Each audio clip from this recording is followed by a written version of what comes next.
Hi everyone, మీకు ఇంతకుముందు బెండకాయ ఫ్రై చేసి కర్రీ చేయడం ఎలాగో చూపించాను కదా.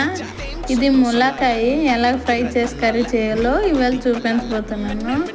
ముందుగా ములక్కాయలు ఆయిల్లో వేసుకోవాలి. బాగా ఫ్రై అయ్యాక తీసి పక్కన పెట్టుకోవాలి.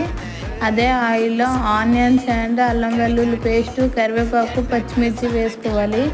బాగా వేగాక టమాటా వేసుకుని ఉప్పు, కారం, పసుపు అన్నీ వేసుకోవాలి. కారం యాడ్ చేయకండి, పసుపును ఉప్పు యాడ్ చేయండి. టమాటా మెత్తబడ్డాక ఈ ములక్కాయలు వేసి కొంచెం చింతపండు వేసుకోండి. ఫ్లేవర్ చాలా బాగుంటుంది. ఇలా ఎప్పుడైనా ట్రై చేయకపోయినట్టయితే ఒకసారి ట్రై చేయండి, చాలా బాగుంటుంది.